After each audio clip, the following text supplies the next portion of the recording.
Hello बच्चों, welcome to my YouTube channel Jyotish study और मैं हूँ ज्योति गुप्ता। तो भाई आज की क्लास जो है वो है हमारी 6 क्लास की मैथ्स, जहाँ पे हमारी एक्सरसाइज है 3.4। इसके पहले जो भी क्लासेस हुई हैं वो आपको प्लेलिस्ट में मिल जाएंगी, और साथ में अगर आपको प्लेलिस्ट नहीं मिलती है इस वीडियो के डिस्क्रिप्शन बॉक्स में आपको प्लेलिस्ट मिल जाएगी। तो चलिए शुरू करते हैं आज की क्लास। तो क्वेश्चन जो है वो है हमारा चौथा। ये कह रहा है 100 से छोटी ऐसी सभी संख्याएं लिखिए जो 3 और 4 के सार गुणज हैं। तो मतलब 3 और 4 के सार गुणज हमें लिखने हैं, ठीक है। और लेकिन सबसे पहले तो सार गुणज लिखने से पहले हमें 3 के गुणज लिखने होंगे। कहां तक? 100 से कम तक। और 4 के गुणज लिखने हैं 100 से कम तक। तो चलिए सबसे पहले हम यही करते हैं। हम यहाँ पे लिखेंगे 3 के गुणज। तो भाई गुणज क्या होता है, हमने आपको बताया था। गुणज जो होता है, समझ लो जो टेबल होता है हमारा, पहाड़ा होता है, वही होता है हमारा गुणज। तो 3 का टेबल हम पढ़ते हैं।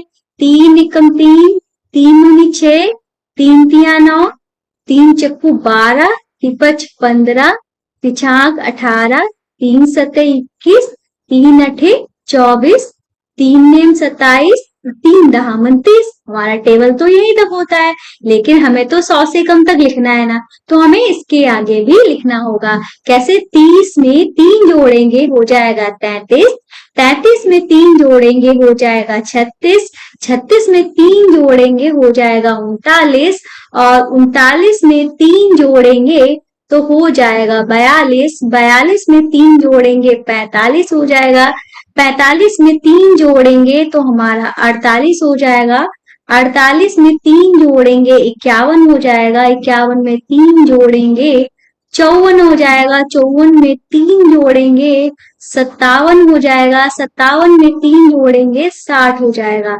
60 में 3 जोड़ेंगे 63, 63 में 3 जोड़ा हमारा 66 हुआ, 66 में 3 जोड़ा तो 69 हुआ, 69 में 3 जोड़ा तो 70, 71, 72 हुआ। ठीक है, 72 में 3 जोड़ा तो हमारा कितना हुआ? 75 हुआ, 75 में 3 जोड़ा तो हमारा हुआ 78, 78 में 3 जोड़ा 81, 81 में 3 जोड़ा 84, 84 में 3 जोड़ा 87, 87 में 3 जोड़ा 90, 90 में 3 जोड़ा 93, और 93 में 3 जोड़ा तो हमारा हुआ 96, 96 में 3 जोड़ा हुआ हमारा 99। ठीक है, बस यहीं तक लिखना है। 100 से कम तक इन्होंने बोला था तो हमने 100 से कम तक लिख दिया है। तो अब हम लिखेंगे 4 के गुणज। ठीक है, 4 के गुणज भी हम इसी तरीके से लिखेंगे। तो हम 4 का टेबल पहले लिख लेते हैं। 4 एकम 4, 4 दूनी 8, 4 तिया 12, 4 चक्कू 16, 4 पंचे 20, 4 छंगे 24, 4 सते 28, 4 अठे 32, 4 नेम 36, 4 धामन 40। ठीक है, फिर उसके बाद हमें क्या करना है? 4 जोड़ते हुए चलना है। 4 40 और 4 44, 44 और 4 48, 48 और 4 हुआ हमारा 52, 52 में 4 जोड़ा तो हमारा हुआ 56, 56 में 4 जोड़ा हुआ 60, 60 में 4 जोड़ा हुआ 64, 64 में 4 जोड़ा हुआ 68, 68 में 4 जोड़ा तो हमारा हुआ 72, 72 में 4 जोड़ा तो हमारा हुआ 76, 76 में 4 जोड़ा हुआ 80, 80 में 4 जोड़ा तो 84, 84 में 4 जोड़ा 88, 88 में 4 जोड़ा तो हमारा कितना हुआ? 92, 92 में 4 जोड़ा तो हुआ 96, 96 में 4 जोड़ा तो हुआ 100। पर हमें 100 नहीं लिखना है, 100 से छोटी संख्याएं लिखनी है। ठीक है, तो यहीं तक हमने लिख दिया 96 तक। अब इन्होंने कहा है 3 और 4, ये जो हमने इनके गुणज निकाले हैं इनके सार गुणज निकालने हैं। सार गुणज का मतलब जो हमारे कॉमन होते हैं वो हमें लिखने हैं। तो हम यहाँ पे लिख देंगे सार गुणज। ठीक है, चाहे तो आप यहाँ पे लिख सकते हो 3, 4 के सार गुणज। ठीक है, इस तरीके से हमने लिख दिया। अब हमको क्या ढूंढना है? सबसे पहला वाला ढूंढ लो जो कॉमन हो। तो सबसे पहला वाला कॉमन हमको मिलता है क्या? 12 मिलता है। 12 हमारा यहाँ पे जो है सबसे पहला कॉमन है, तो 12 लिख दो। ठीक है।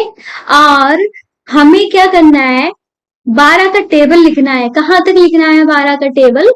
100 से पहले तक ही लिख देना है। अब आपको 12 छाटने की जरूरत नहीं है, फिर 12 के बाद फिर आप एक एक ढूंढते फिर रहे हो, जरूरत नहीं है। सिंपल से 12 का टेबल लिख दो। ठीक है। 12 कम 12, 12 दूनी 24, 12 तिया 36, 5 चौक 48, 12 पंचे 60, 5 छंग 72, 62 84, 12 अट्ठे 96। बस, हमें ढूंढने की जरूरत नहीं पड़ी, हमें 7 गुणज भी मिल गए। तो ये रहा हमारा एक ट्रिक। ठीक है, जो आप बिल्कुल सही भी है, ऐसा भी नहीं है कि ये यहाँ पे ट्रिक मानी जाएगी। बस थोड़ा लॉजिकल सोचा गया यहाँ पे, और आंसर हमारे पास आ गया, हमें हमारे पास जिसने टाइम बचाया है। तो इस तरीके से क्वेश्चन नंबर 4 जो है वो हमारा कंप्लीट हुआ। हम चलेंगे अपने क्वेश्चन नंबर 5 पे। तो भाई ये रहा हमारा क्वेश्चन नंबर 5। ये कह रहा है निम्नलिखित में से कौन सी संख्याएं सह अभाज्य हैं। भाई सहअभाज्य का मतलब ऐसी दो संख्याएं जिनका कॉमन जो है, जिनका सार गुणनखंड जो है वो कितना आना चाहिए, एक आना चाहिए। ठीक है। क्या कह लो, जिनका एचसीएफ जो है वो एक आना चाहिए, एक के अलावा कुछ नहीं आना चाहिए, वो हमारे सहभाजी संख्याएं होती हैं। ठीक है। तो हम गुणनखंड की बात कर रहे हैं, तो हम गुणनखंड विधि से ही इसको सॉल्व करेंगे। तो हम यहाँ पे करने वाले हैं क्वेश्चन नंबर ए। ठीक है। क्वेश्चन नंबर ए हम करेंगे। ये हमारा दिया गया है 18 और 35 दिया गया है। तो हमने यहाँ पे इस तरीके से लिख दिया है। सबसे पहले हमें क्या निकालना है, 18 के गुणनखंड निकालने पड़ेंगे। ठीक है। तो हम यहाँ पे लिख देंगे 18 के गुणनखंड। ठीक है। तो सबसे पहले हम 18 के गुणनखंड निकालेंगे। हमने आपको गुणनखंड निकालने की बहुत सारी अच्छी विधि बताई है, वो है हमारी क्या, लासा, जो हमारी विधि होती है गुणनखंड वाली विधि, उससे हमने आपको बताया था। बहुत इजी तरीका, इससे हमें बार बार हर टेबल को पढ़ने की जरूरत नहीं होती है। जैसे 2 नेम 18 हुआ, फिर 3 से कर लेंगे, 3 तिया 9 हुआ, फिर 3 एकम 3 हुआ। सबसे छोटी संख्या हमको 1 दिख रही है, तो हम यहाँ पे क्या लिख देंगे, 1 लिख देंगे। उसके बाद हमें सबसे छोटी संख्या उसके बाद की 2 दिख रही है, फिर हमको 3 दिख रही है, फिर हमको 4 तो कहीं मिल नहीं रहा है, पर हमको 5 भी नहीं मिल रहा है, 6 मिल सकता है। 2 और 3 की गुणा कर दे तो हमको 6 मिल सकता है। तो हमने यहाँ पे 6 लिख दिया। अब हम क्या करेंगे, हम 6 के बाद हमें अगर 3 और 3 की गुणा कर देंगे तो हमको 9 भी मिल रहा है। अब अगर हम 18 के आधे तक पहुंच गए हैं, 18 का आधा क्या होता है, 9 होता है ना। अगर 18 के आधे तक पहुंच गए हैं तो डायरेक्ट आप 18 लिख दो, उसके बाद चेक करने की जरूरत नहीं है। ऐसा तब पॉसिबल है जब हमारे पास सम संख्याएं होती हैं। ठीक है। अब हम करते हैं 35 के गुणनखंड निकालेंगे। तो हम यहाँ पे लिख लेंगे 35 के गुणनखंड। तो हमें क्या करना पड़ेगा, इसका लासा निकालना पड़ेगा, किसका, 35 का। तो 3 से नहीं, 5 से कर लेते हैं। 5 सत्ते 35, 7 एकम, अरे यार 7 लिखना था हमें। ठीक है, हम यहाँ पे 7 लिख लेते हैं। 7 एकम 7। ठीक है। तो सबसे छोटी संख्या 1 दिख रही है, फिर 5 दिख रही है, फिर 7 दिख रही है। इसके अलावा कोई संख्या नहीं है, पर हम 5 और 7 की गुणा करके 35 ला सकते हैं, तो 35 लिख लिया। ठीक है। अब हम इनमें क्या ढूंढेंगे, कॉमन ढूंढेंगे, या कह लो सार गुणनखंड ढूंढेंगे। ठीक है। तो हम यहाँ पे देख लेते हैं भाई, सार्व गुणनखंड। सार गुणनखंड मतलब कॉमन हमारा इसमें क्या दिख रहा है, 1 के अलावा हमारा कुछ भी कॉमन नहीं दिख रहा है, तो हमने लिख दिया 1। ठीक है। अगर सार गुणनखंड 1 आ गया है तो इसका मतलब ये हमारी सहभाजी संख्याएं हैं। तो हम यहाँ पे लिख देंगे कि 18 व 35 का सार्व गुणनखंड 1 है, अतः ये दोनों सह अभाज्य संख्याएं हैं। ठीक है। तो इस तरीके से लिख देंगे। और आपको एक और बात बताना चाहते हैं, ये जैसे कि हम अपने हैंड रिटन नोट्स तैयार कर रहे हैं, ठीक है, ये हमारे खुद के ही हैंड रिटन नोट्स हैं, आप प्रॉपर तरीके से पढ़ रहे हो। जो चीज आपने पढ़ी है उसी चीज को अगर आपके सामने रख दिया जाए तो आपको अच्छे से समझ में आता है। तो ये हमारे हैंड रिटन नोट्स, इसके अलावा हमारे प्रिंटेड नोट्स भी अगर आपको चाहिए, सारी की सारी बुक्स और जो हम पूरा चैप्टर एनालाइज कराते हैं वो बिल्कुल फ्री में चाहिए, तो इसके लिए आपको हमारा ऐप डाउनलोड करना पड़ेगा, जिसका नाम है NCERT books and solution. Play store में जाइएगा, आपको ये सर्च करोगे तो थोड़ा ढूंढना पड़ेगा, जो जिस स्टडी डालेंगे तो तुरंत आपको मिल जाएगा। ठीक है, तो यहाँ पे वीडियो भी आपको साथ में दिख रही होगी, इस तरीके से आपको यहाँ पे सर्च करना है, ढूंढना है और अपनी पढ़ाई को कंप्लीट करना है। देख सकते हो किस तरीके से आपको कहाँ से कहाँ जाना है, बिल्कुल प्रॉपर तरीके से आपको बता दिया गया है वीडियो में। तो चलते हैं हम अपने बी वाले क्वेश्चन पे। तो ये रहा हमारा बी वाला क्वेश्चन, जहां पे दिया गया है 15 और 37। तो हम यहाँ पे लिख देंगे 15 और 37। ठीक है, तो सबसे पहले हमें किसके गुणनखंड निकालने पड़ेंगे? 15 के गुणनखंड। ठीक है, तो हम यहाँ पे लिख देंगे 15 के गुणनखंड, फिर हम निकालेंगे 37 के गुणनखंड। ठीक है, 15 के गुणनखंड हम कैसे निकालेंगे भाई? 15 के गुणनखंड निकालने के लिए कोई कोई हमारी निंजा टेक्निक नहीं है, सिंपल से हम जानते हैं कि चाहे तो लासा निकाल लो, चाहे तो आप डायरेक्ट भी कर सकते हो। 3 × 5 = 15 और 5 × 1 = 5। तो सबसे छोटी संख्या हमारी क्या है? एक है ना, एक लिख दो, फिर हमारी 3 है, फिर हमारी 5 है, 3 और 5 की गुणा कर दो, 15 आ जाएगा। फिर 37 जो है, 37 वैसे भी हमारी अभाज्य संख्या है, तो 37 के गुणनखंड निकालेंगे तो एक और हमारा क्या आएगा? 37 ही आएगा, इसके अलावा कुछ और नहीं आएगा। अगर इनके सार गुणनखंड की बात करते हैं, कॉमन हमको सिर्फ एक ही दिख रहा है, तो हम यहाँ पे लिख देंगे सार्व गुणनखंड। सार गुणनखंड हमारा क्या है? एक है। ठीक है, तो हम यहाँ पे कह सकते हैं अगर सार गुणनखंड एक है तो इसका मतलब क्या हो जाएगा कि ये दोनों सहभाज्य संख्याएं हैं। तो हम यहाँ पे लिख देंगे 15 व 37 का सार्व गुणनखंड एक है, अतः ये दोनों क्या है? सहभाज्य संख्याएं हैं, सह अभाज्य संख्या है। ठीक है, इस तरीके से लिख देंगे। तो भाई ये कंप्लीट अभी नहीं कंप्लीट हुआ, सॉरी, दो पार्ट जो है वो हमारे कंप्लीट हुए। अब हम करेंगे सी और डी वाला पार्ट। ठीक है, तो सी वाला पार्ट जो है वो हमारा क्या है? सी वाले पार्ट में हमको दिया गया है 30 और 415। ठीक है, तो हम यहाँ पे लिख लेते हैं। ठीक है, सी 30 और 415। तो सबसे पहले हमें क्या करना है?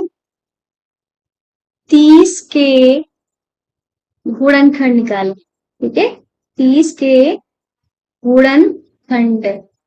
ठीक है, फिर हमें किसके गुणनखंड निकालने हैं? 415 के गुणनखंड निकालने हैं। तो 30 के गुणनखंड हम यहाँ पे आपको लासा लिखकर दिखा देते हैं।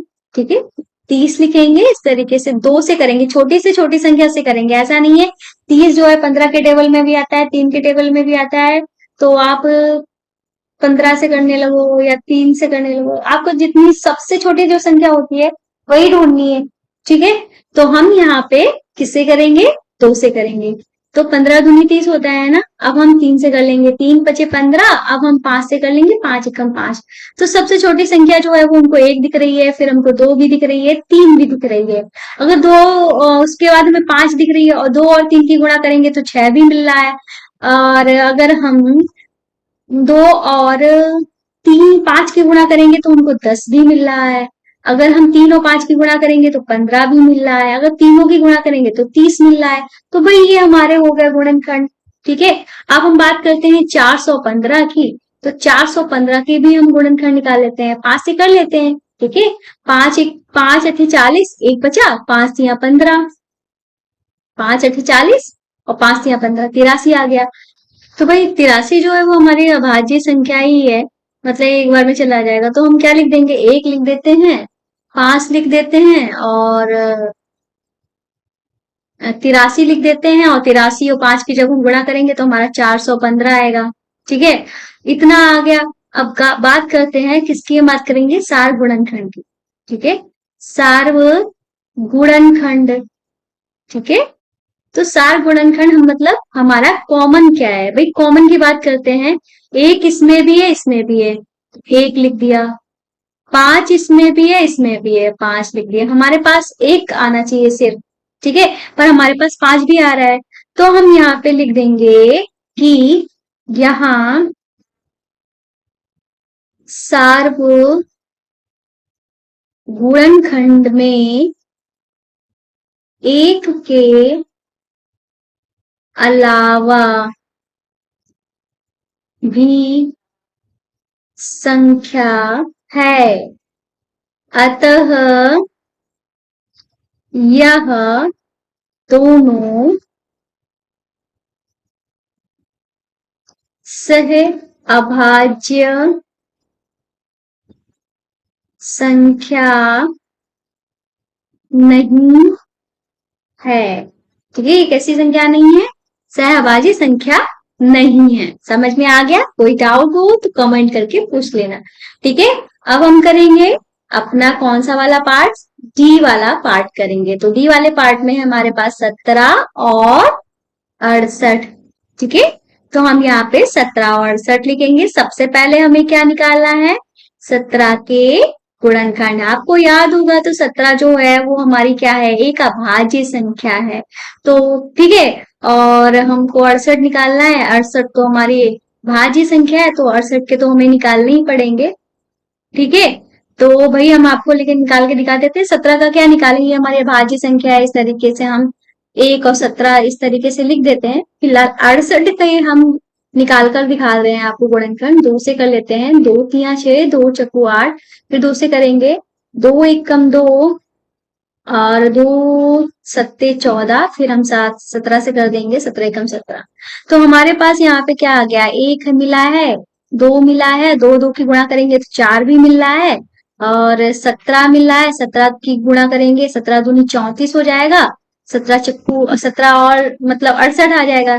34 इसके आधे तक आ गया, फिर 68 लिख दो। ठीक है, क्या लिख देंगे, 68 लिख देंगे। सही कर देते हैं। ठीक है, हमने यहाँ पे 68 लिख दिया। तो अब सार गुणनखंड की बात करनी है ना हमें, सार गुणनखंड हमारा है क्या। ठीक है, सार्व गुणनखंड हमको यहाँ पे क्या दिख रहा है भाई, एक दोनों में है, 17 भी दोनों में है, मतलब एक भी है 17 भी, दो हमारे पास आ रहा है। तो सेम लाइन हमारी यहाँ पे लिख दी जाएगी, यहाँ पे भी सेम लाइन लिख दी जाएगी। ठीक है, कि सेम लाइन हम यहाँ पे लिख नहीं रहे क्योंकि टाइम वेस्ट होगा आपका भी मेरा भी, हमें तो आपको समझाना है।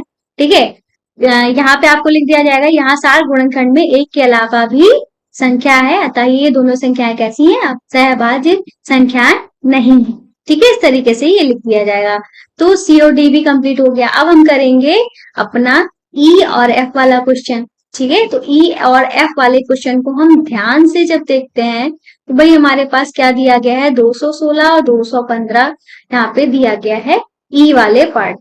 ठीक है, तो हम यहाँ पे सबसे पहले काम यही करेंगे कि क्वेश्चन को हम उतार लेंगे प्रॉपर तरीके से। तो क्वेश्चन को हमने उतार लिया है इस तरीके से।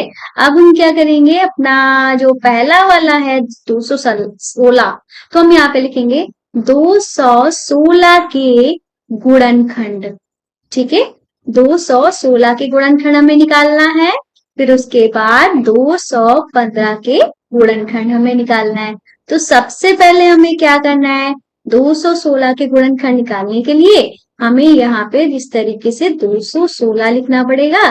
2 से करना पड़ेगा, 2 1 2, ना जाने का शून्य, 2 बटे 16, फिर हम 2 से करेंगे, 2 पंचे 10, 2 चक्कू 8, फिर 2 से करेंगे, 2 दूनी 4, 2 सत्ते 14, फिर 3 से करेंगे, 3 नेम 27, फिर 3 से करेंगे, 3 तिया 9, फिर 3 से करेंगे, 3 कम 3। तो सबसे छोटी संख्या हमारी 1 है, फिर 2 है, फिर अगर हम 3 भी देखते हैं, 3 भी मिल रहा है, और 2 2 की गुणा कर देंगे तो हमको 4 भी मिल रहा है, 5 तो है नहीं, 6 हमको मिल सकता है, तो बिल्कुल मिल सकता है। 2 और 3 की गुणा करके हमको 6 भी मिल सकता है, 8 भी मिल जाएगा क्योंकि 3 बार हमारा 2 है, तो 8 भी मिल जाएगा। ठीक है, 9 भी मिल जाएगा हमको। ठीक है, 9 भी हम यहाँ पे लिख देते हैं। और फिर उसके बाद हमको क्या करना चाहिए, 2 दूनी 4, 3 12, ठीक है, 12 भी हमको मिल रहा है। ठीक है, 2 दूनी 4, 3 12, बात यहाँ 36 भी मिल रहा है, लेकिन हम यहाँ पे क्या करेंगे, 2 दूनी 4, दूनी 8, 3 24 करेंगे, या 3 3 9 3 27, ये तो ज्यादा हो जाएगा। 3 3 9 दूनी 18 हमको मिल रहा है। ठीक है, 18 हमको मिल रहा है, फिर हमको 24 मिल रहा है, फिर हमको 27 मिल रहा है।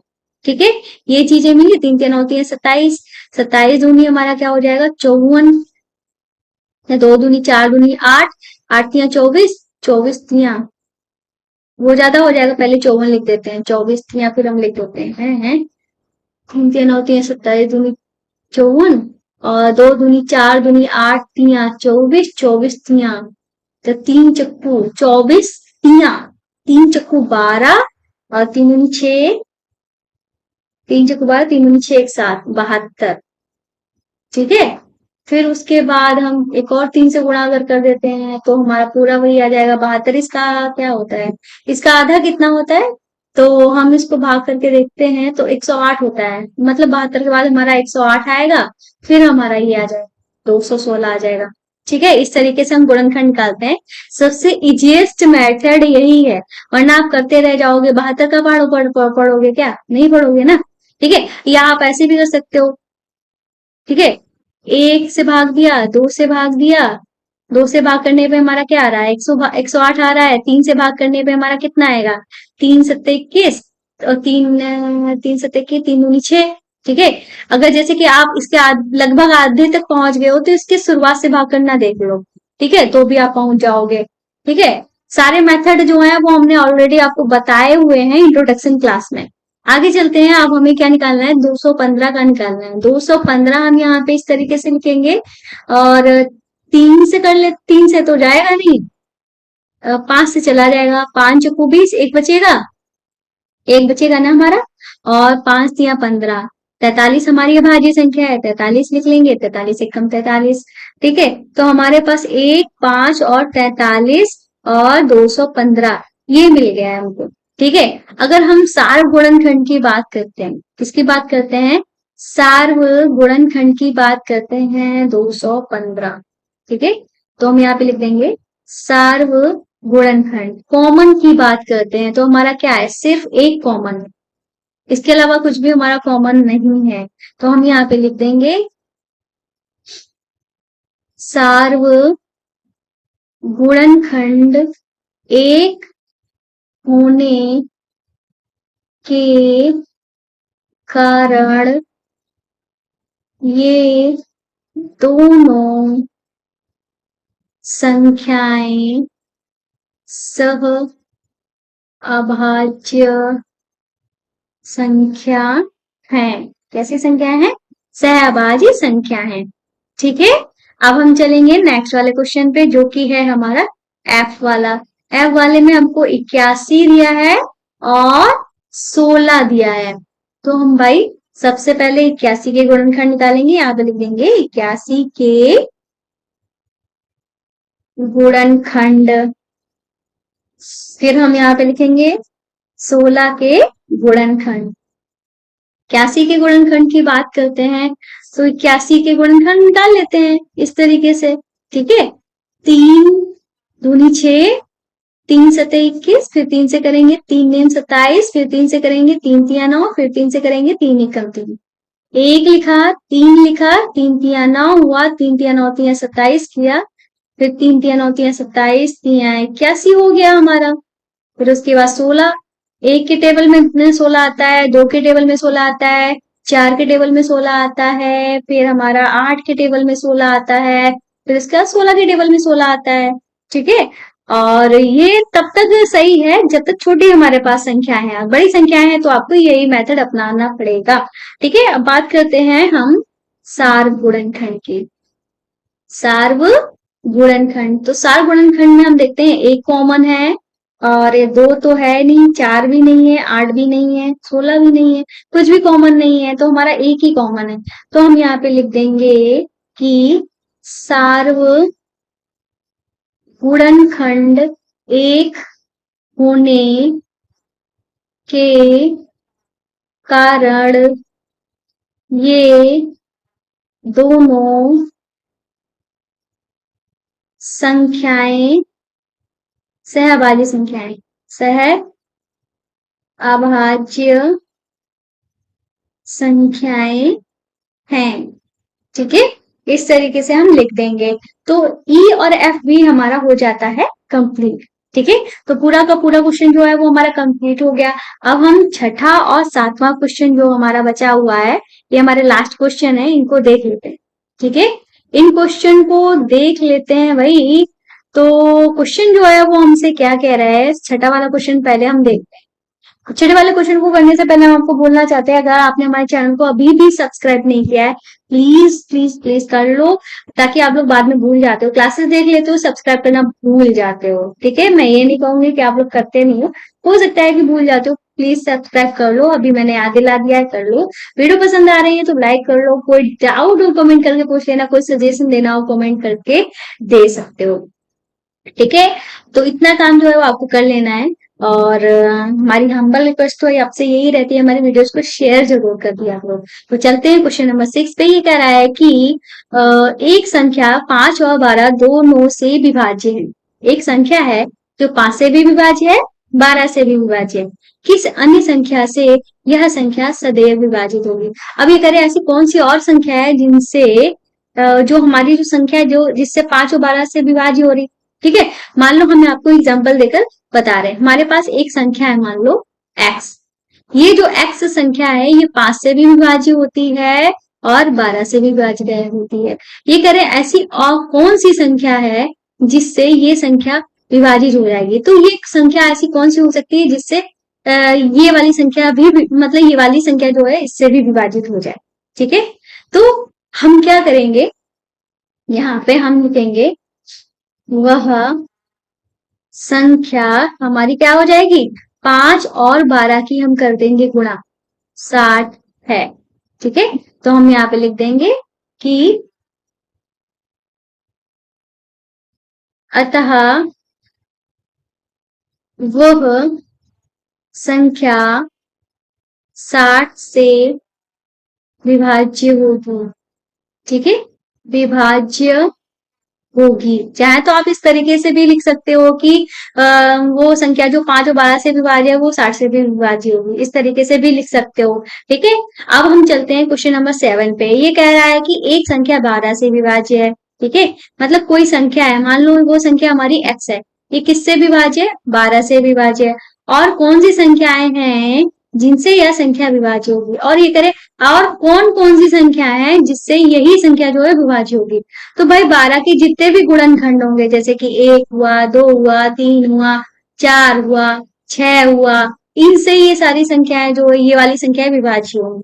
ठीक है, जैसे मान लो अगर यहाँ पे हमने मान लिया 24 है, कितना है 24 है, ये संख्या 24 जो है 12 से विभाज्य होगी। तो 24 जो है 1 से भी विभाज्य होगी, 2 से भी होगी, 3 से भी होगी, 4 से भी होगी, 6 से भी होगी। ठीक है, इनसे भी विभाज्य होगी। ठीक है, आप यहाँ पे देख लो, तो हम यहाँ पे लिखेंगे वह संख्या जो 12 से विभाज्य है वह 12 के गुणनखंडों से भी विभाज्य होगी। ठीक है, तो 12 के गुणनखंड हमारे क्या हो जाएंगे, यहाँ पे लिख देंगे 12 के गुणनखंड। ठीक है, तो 12 के गुणनखंड हमारे क्या हो जाएंगे, 1 2 4, 4 के पहले 3 भी आएगा हमारा। ठीक है, 3 4 6 और 12। ठीक है, तो इनसे भी विभाज्य होगी, तो ये भी हमारे क्या हो जाएंगे, आंसर हो जाएंगे। ठीक है, इस तरीके से पूरी एक्सरसाइज जो है वो हमारी हो जाती है खत्म। क्लास पसंद आए तो चैनल को सब्सक्राइब करना, वीडियो को लाइक करना मत भूलना। तो मिलते हैं नेक्स्ट वीडियो में, तब तक के लिए बाय बाय।